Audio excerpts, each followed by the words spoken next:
Navbatdagi mavzumiz bo'linish belgilari. Bu yerda biz 5 va 10 ga, 3 ga, 9 ga, 2 ga hamda 11 ga bo'linish belgilarini ko'rib chiqamiz. Dastlab 5 va 10 ga bo'linish belgilarini ko'rib chiqamiz. Qanday sonlar 5 ga bo'linadi?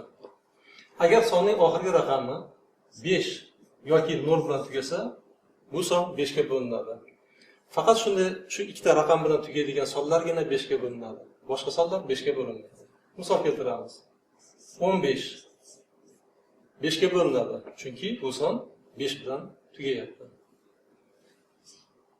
120 5 ga bo'linadi. Sababi bu son 0 bilan tugayapti. 0 bilan tugaydigan sonlar 5 ga bo'linadi. Endi 10 ga bo'linish belgisini ko'rib chiqamiz. Qanday sonlar 10 ga bo'linadi? Faqat 0 bilan tugaydigan sonlargina 10 ga bo'linadi. 0 raqami bilan tugaydigan sonlargina 10 ga bo'linadi. Masalan, 10 ga bo'linadi. 150 10 ga bo'linadi. 0 dan boshqa raqam bilan tugaydigan sonlar 10 ga bo'linmaydi. Misol uchun 145 5 raqam bilan tugayapti, shu sababli bu son 10 ga bo'linmaydi. Endi 3 va 9 ga bo'linish belgilarini ko'rib chiqamiz. Agar sonning raqamlari yig'indisi 3 ga bo'linsa, bu son 3 ga bo'linadi. Misol uchun 18 raqamlari 1 va 8, raqamlari yig'indisi 1 qo'shib 8 9 ga teng. 9 3 ga bo'linadi, shu sababli 18 3 ga bo'linadi. Ikkinchi misol 42. Bu sonning raqamlari 4 va 2. Raqamlar yig'indisi esa 6 ga teng. 6 3 ga bo'linadi, shu sababli 42 soni ham 3 ga bo'linadi. Agar raqamlar yig'indisi 3 ga bo'linmasa, bu son 3 ga bo'linmaydi. Misol keltiramiz. 16 raqamlar yig'indisi 1 qo'shib 6 7 ga teng. 7 3 ga bo'linmaydi. Demak, 16 ham 3 ga bo'linmaydi. Endi 9 ga bo'linish belgisini ko'rib chiqamiz.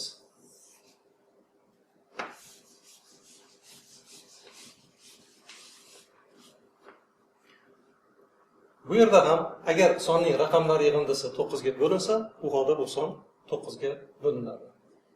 Misol uchun 27 raqamlar yig'indisi 2 qo'shib 7 9 ga teng. 9 9 ga bo'linadi, shu sababli 27 9 ga bo'linadi. Biz buni ko'paytirish jadvalidan ham bilamiz. Masalan, kattaroq sonni olib qarashimiz mumkin. 8 0 0 0 0 1. Mana bu son 6 xonali son 9 ga bo'linadimi yoki yo'qmi? Bo'lmasdan qanday tekshirishimiz mumkin? Raqamlar yig'indisini topamiz.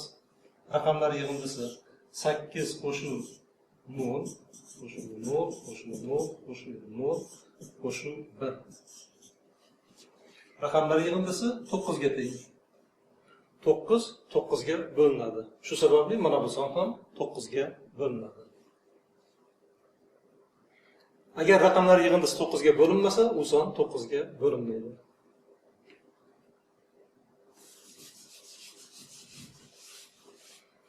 Misol uchun 2014 9 ga bo'linadimi yoki yo'qmi? Raqamlar yig'indisi 2 qo'shib 0 qo'shib 1 qo'shib 4 7 ga teng. 7 9 ga bo'linmaydi. Shu sababli 2014 soni ham 9 ga bo'linmaydi. Keyingisi 2 ga bo'linish belgisi. Agar sonning oxirgi raqami 0, 2, 4, 6 yoki 8 ga teng bo'lsa, u son 2 ga bo'linadi. Boshqa raqamlar bilan tugaydigan sonlar 2 ga bo'linmaydi. Misol keltiramiz. 30 2 ga bo'linadi, chunki oxirgi raqami 0 ga teng. 0 bilan tugaydigan sonlar 2 ga bo'linadi. 12 2 ga bo'linadi. Chunki 2 bilan tugayapti. Bunday sonlar 2 ga bo'linadi. 46 oxirgi raqam 6 ga teng. 6 bilan tugaydigan sonlar 2 ga bo'linadi. 58 2 ga bo'linadi. Chunki 8 bilan tugayapti. 8 bilan tugaydigan sonlar 2 ga bo'linadi. Shu sababli 58 2 ga bo'linadi. Endi 11 ga bo'linish belgisini ko'rib chiqamiz. Buning uchun quyidagi sonni ko'raylik.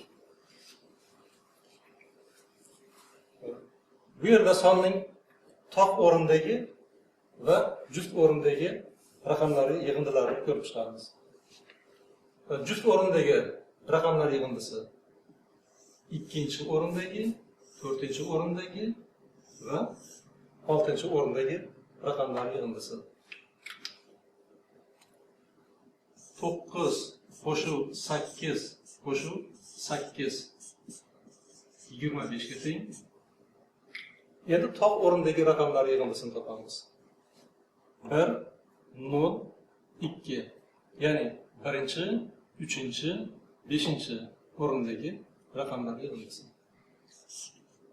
1 0 2 sonlarning yig'indisi 3 ga teng. 11 ga bo'linish belgisi quyidagicha. Agar sonning juft o'rnidagi raqamlar yig'indisidan toq o'rindagi raqamlar yig'indisini ayirganimizda, ya'ni 25 dan 3 ni ayirsak 22 hosil bo'ladi. Ayirganimizdagi hosil bo'lgan son 11 ga bo'lsa, u holda berilgan son 11 ga bo'linadi. Yana bir marta takrorlayman. O'rta son berilgan bo'lsa, uning juft o'rindagi raqamlar yig'indisini topamiz va toq o'rindagi raqamlar yig'indisini topamiz. Ularning ayirmasini ko'ramiz. Agar shu ayirma 11 ga bo'linsa, u holda berilgan son 11 ga bo'linadi. Mana bu yerda 22 11 ga bo'linadi, shu sababli bu son ham 11 ga bo'linadi.